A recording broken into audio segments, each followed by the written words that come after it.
Hey, Squat! what is up, you guys? In today's video of Team APS that you are watching, we're going to be sharing the top 5 upcoming Yu-Gi-Oh! Decks under a couple of assumptions.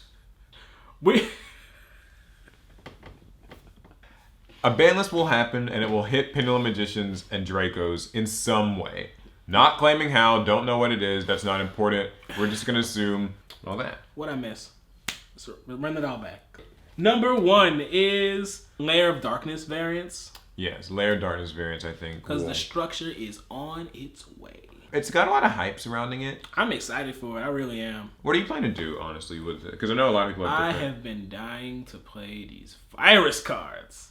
And it's a deck that you can just play like any of them. You can play whichever ones you want. Heck, you can play all of them. I wouldn't say play all of them. But there's Lilith. She searches normal spells. Wait, normal traps.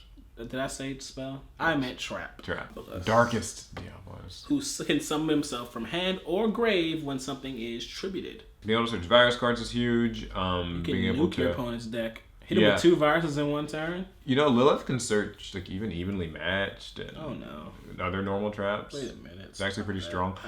I've seen Infernoids, for example, because like the Infernoids tribute for their effects and Layer lets you tribute your opponent's monsters. Fair. I've seen it with Dark Lords. Do their traps work with it, or is it just kind of an aesthetic? I haven't read it in a while. I'm not sure. I have a Dark Lord deck right here. Do these tribute? They send.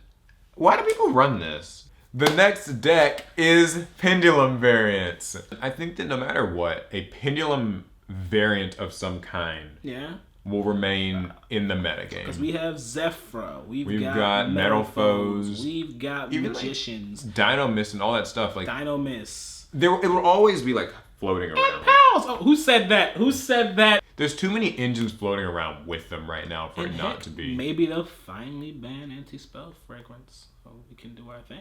Curtain Riser and Darkworm and the Mythical Beast engine and like all these things where making Electromite... All these free things. Yeah. All these ways to like make Electromite and get Pendulum things set up. I feel like no matter what happens, Pendulums will be in some capacity like a top deck, you know? Yeah, they should always be in the equation. So number 3, Altergeists. Or a true Draco, but slow. Yeah, but with its own advantages. Altergeists get Multi-Faker and Flames of Destruction. Let's just say that card's like actually... It's everything. It's like a 1 card that pushes a deck over the... Not over the edge, but it makes it a lot better. Yeah, you know, every deck, or not every deck, but some decks just get that 1 card. It's like double Helix was for Spirals. Like, yeah. Somewhat. It kind of takes a playstyle that most people don't really equate with speed and makes it fast. Yeah, for sure. Like, you know, you would think like, oh, this is one of those like card demise, just set 5 cards and kind of sit for years. Oh, I thought that deck was going to be. And it kind of still is. But with Multi-Faker, you're actually able to get things done quickly, get things done efficiently.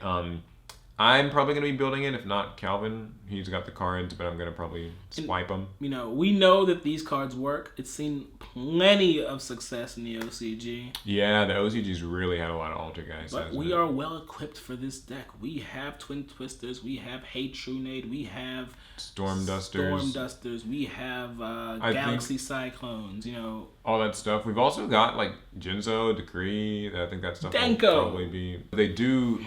go quite well with Red Reboot and Infinite Transience. 2 traps that also come in Flames of Destruction and... Coincidence? I think not. Number 2 is Troymares. Nightmares.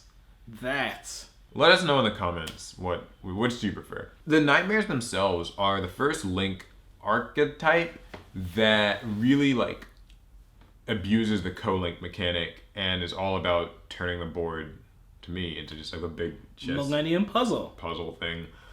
They get really strong effects when you're able to have them co-linked when they get summoned. Yep. So normally you're gonna like be discarding a card to maybe pop something or start something. But if your monster's co-linked, then you'll get an additional draw afterwards to not only recoup your loss, but actually turn their effects into pluses. Not only that, while they're co-linked, they give a passive buff, usually something like, oh, they all gain... Yeah, so something negligible. Some attack points, or they can't be targeted. You know what they kind of remind me of?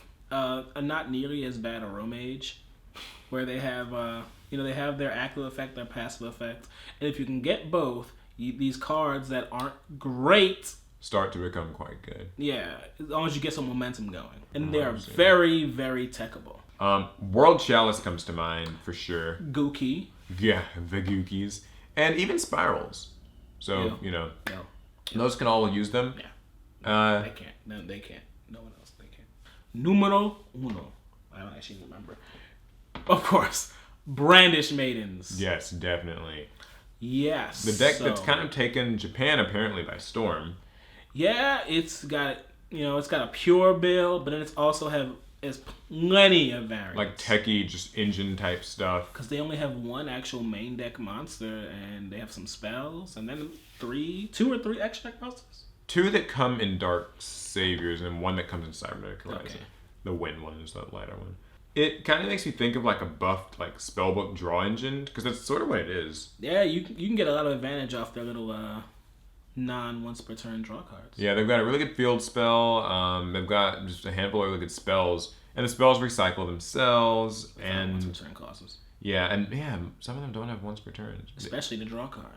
I'm interested in seeing if it is as dominant as it was in the OCG here in the TCG. Yeah, and look, guys, it's not gonna be Zoo. Come on. Konami wouldn't do that again. So if you liked the video, be sure to give it a thumbs up and subscribe for more Yu-Gi-Oh! And we'll see what these decks end up doing. Maybe we'll profile them, duel with them, or fail to do all of those because we always promise that and don't. Don't worry, we're at least gonna build them and take them to events, and okay, we might not do that either. Either way, hit up the comments section. Tell us what you think about these cards. Yeah, we'd love to know where you see the format going after the ban list hits. That's going to be it. We'll see you guys in the next one. Pass turn.